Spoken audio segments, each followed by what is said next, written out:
estamos aqui para mais uma edição do nosso PodMed Plus e hoje eu trago aos estúdios uma pessoa que não é médica, não é médico, mas também é doutora. Vamos conversar com a doutora Erika Guedin Orlandim Hoffmann, advogada e especialista em direito médico. Tudo bem, doutora? Tudo bem, um prazer estar aqui. Tava louca para participar de um podcast e estou bem feliz de estar aqui contigo. Tá sentindo bem, à vontade? À vontade, vamos lá. Bacana esse ambiente, né? Nossa, que a gente está acostumada com isso na internet, mas assim, participando e já estive em estúdios, né, e gravando entrevistas para rádio, essas coisas mais propriamente num podcast, bate-papo, assim, é a primeira vez também. Mas vamos lá, então, mais uma vez, bem-vindo, obrigada pela sua participação, e vamos falar, então, sobre direito médico. Vou perguntar uma coisa aqui, começando. Todo médico precisa ter um advogado ou só procura advogado quando acontece problema? Todo médico, qualquer pessoa, assim, qualquer empresa ou, enfim, profissional liberal que atua prestando serviço, o ideal é que se tenha, assim, um médico sempre para assessorar.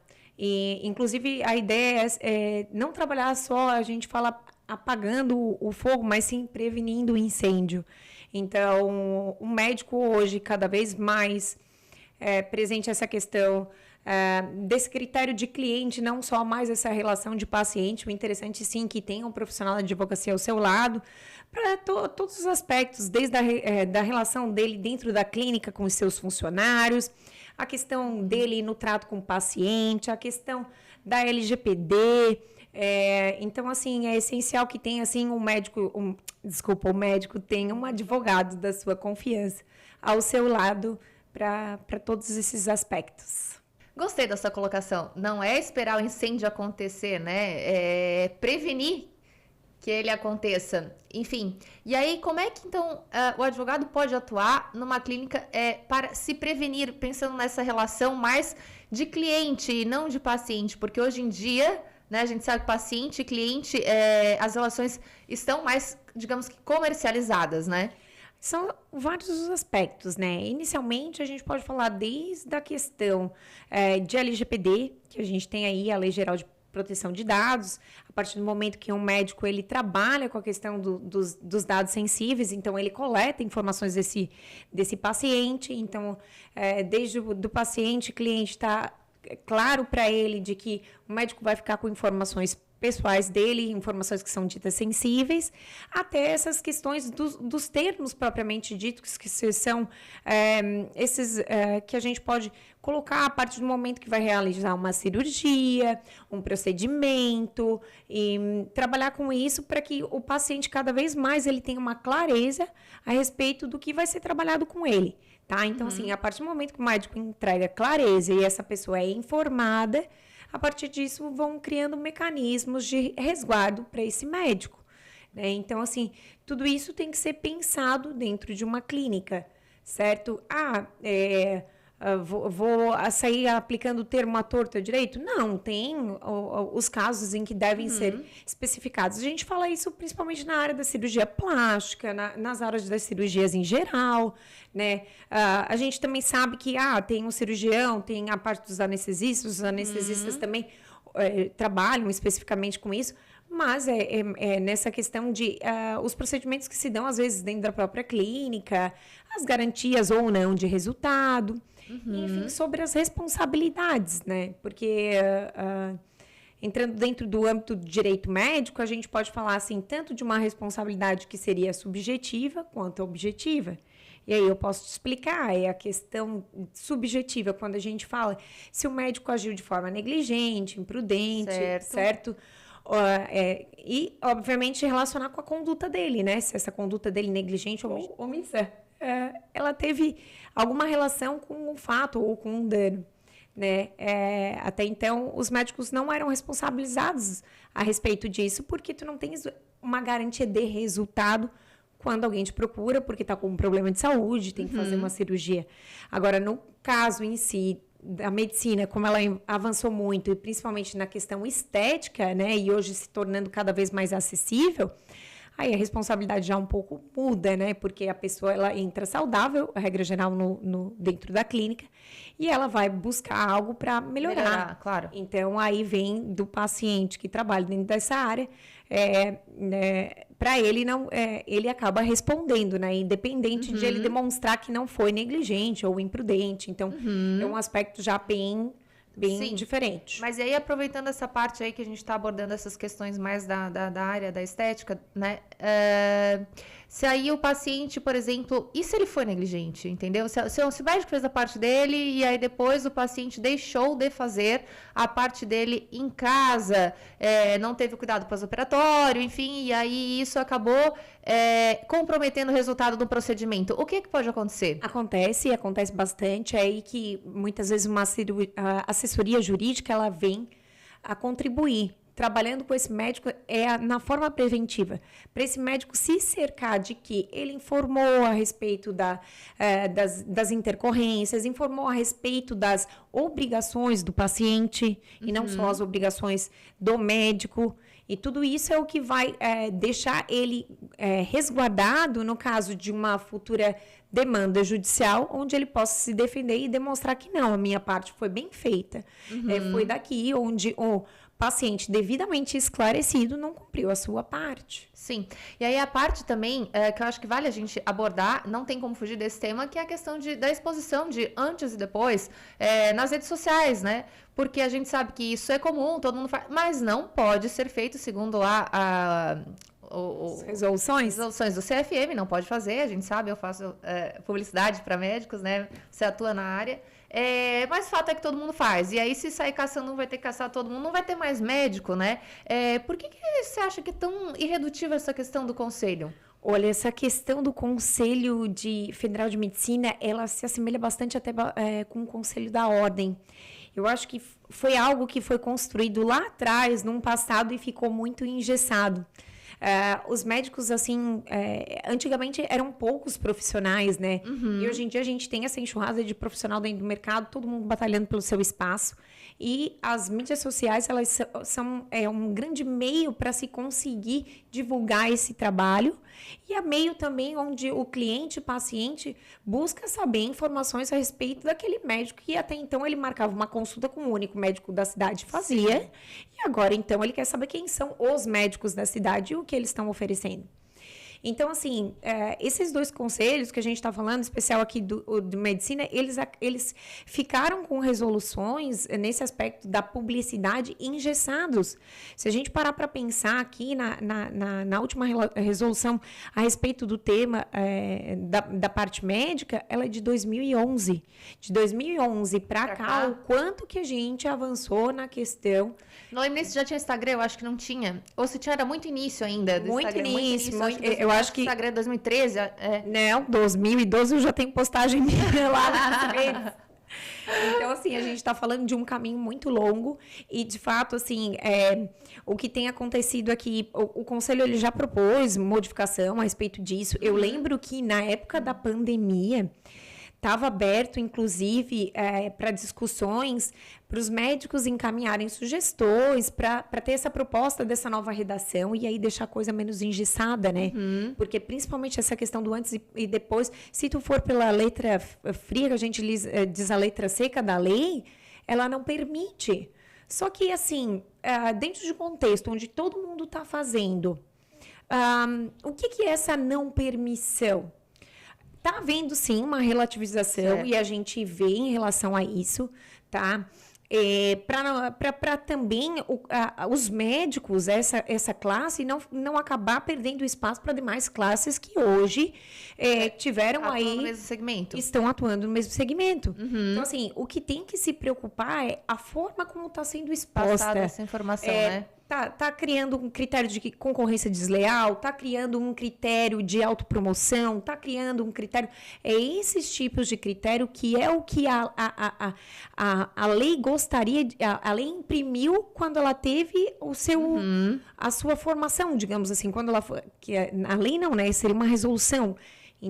Mas digamos que o diploma, quando foi lançado, foi assim que ele tinha esse critério, criar barreiras para que não ficasse algo totalmente comercial e abusivo e mercantilista, porque acho que a medicina ela tem que ser, óbvio, todo mundo quer e almeja dinheiro, mas ela tem que ser dissociada sempre desse caráter puramente mercantil, né? Então, hoje Érica, tenho acompanhado e visto, e eu sigo muito, né? Principalmente os teus clientes, mas bastante antes e depois, mas dentro desse caráter elucidativo, explicativo e... Então acha que nesse caso pode, se for para fazer uma explicação, se for para de uma maneira educativa, se for, pode? Se for observar, isso acontece, por exemplo, nos congressos. Isso vai acontecer dentro de palestras ou cursos, aulas que a gente participa, inclusive, por exemplo, dentro de uma medicina legal, enfim, dentro das aulas nossas de pós em direito médico. Porque tem que estar ali a explicação do que é o antes e o depois. Então, assim, um médico que vai lançar um conteúdo informativo, certo? Ele está ali para esclarecer o paciente dele. O que tem de errado ele apresentar esse antes e depois numa evolução, no que pode acontecer, ou do que, sabe?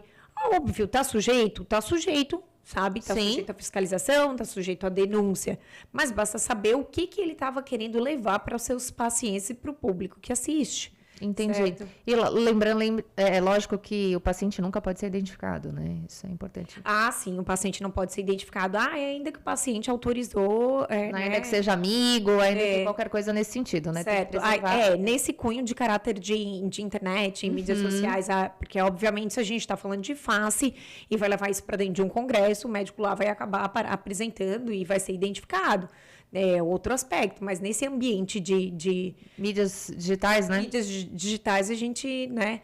Apesar de que eu já entrei em sites de médicos, justamente, é um otorrino e ele vai falar sobre plástica no nariz e ele tá lá mostrando o antes e o depois. Sim. Ele tá sujeito a uma fiscalização, está sujeito. Como o conselho vai se portar e tem se portado em relação a isso, ele tem que acelerar o seu entendimento e fazer alguma coisa em relação a isso, porque é uma realidade a ser enfrentada. Exato, e até para permanência, né, dos profissionais do mercado, né, porque não existe como. Hoje em dia, a informação, ela caminha a passos largos, né, as redes sociais já são, não tem que dizer, são inegáveis na prospecção de pacientes, na condição de manutenção de relacionamento, então não dá para fugir disso. Isso aí, hoje, eu diria que chama muito mais até do que o próprio boca a boca, porque é um boca a boca exponencializado quando a pessoa vai para a internet, né, então realmente é preciso que alguém faça alguma coisa nesse sentido, né? E pro bem, claro, não pro mal. Eu acho que tem que continuar essa questão de proibição de algumas coisas que são demasiado sensacionalistas, né? Que são fake news, claro, mas inverdades, mas que são fantasiosas, porque existe, né? A tal da garantia de resultado. A garantia de resultado. Vai ficar assim, sabe? Eu faço essa técnica que só eu sei fazer, porque eu tenho o produto que veio importado não sei aonde. Então, tudo isso segue sendo proibido e em relação a isso não se tem dúvida alguma, né? Acho que também assim, é interessante comentar que por esses tempos, acho que no final do ano passado, teve uma médica, não me recordo de qual estado, com vários seguidores, assim, realmente uma médica influencer, vamos dizer assim. E aí ela colocou também, até acho que de certa forma um pouco irresponsável nas redes sociais, a respeito de uma decisão que ela teria conseguido e alcançado num caso particular dela, onde ela estava respondendo um processo administrativo perante o Conselho de Medicina, né? E aí ela conseguiu, dentro de um mandado de segurança, que é uma ação que a gente tem, onde tem um ato considerado abusivo, ela conseguiu, então, alcançar uma liminar, e aí a decisão do juiz ali foi por tornar nulo, se eu não me engano, a linha G da resolução 1974, que é essa que trata da questão da publicidade, e ela tornou aquilo público como se ela tivesse feito algo para todos os médicos e que aquilo, a partir todo mundo poderia se beneficiar. Todo mundo poderia ser beneficiado e que teria, de fato, sido cessado essa questão do antes e depois, e agora está tudo livre na internet. Não foi bem assim, né? Eu não me recordo agora se o processo avançou ou não. Eu sei que o Conselho já tinha se manifestado de que ia recorrer, certo? E, na minha opinião, assim, como operadora aqui do direito, ou como advogada, com certeza ela vai acabar perdendo em segundo grau, que a gente chama assim, grau recursal, né? Porque é muito difícil que uma decisão acabe de um único juiz, tenha acesso a poder afetar uma questão que é uma resolução, né? Não seria, digamos, um mecanismo correto para isso.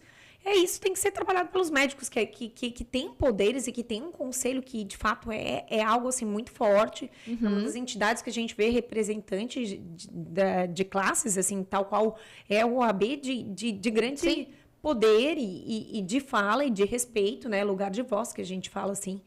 E os médicos, eles têm que olhar para essa classe, que principalmente os cirurgiões plásticos, os dermatologistas que tratam da parte estética, assim.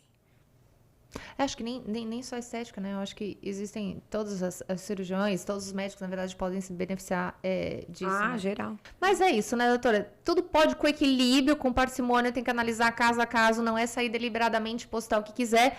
Porém, em caráter elucidativo, se for fazer uma explicação, se tiver um objetivo educativo, né, para educar mesmo os pacientes, para que eles entendam que isso não é uma garantia de resultado, enfim, até existe meios para se fazer. Mas é importante sempre ter um conjunto de profissionais que saibam o que está sendo feito. Um advogado, uma agência de marketing, porque sem esses profissionais, sem a gente, a coisa fica mais solta mesmo e até é difícil depois de se defender caso seja necessário.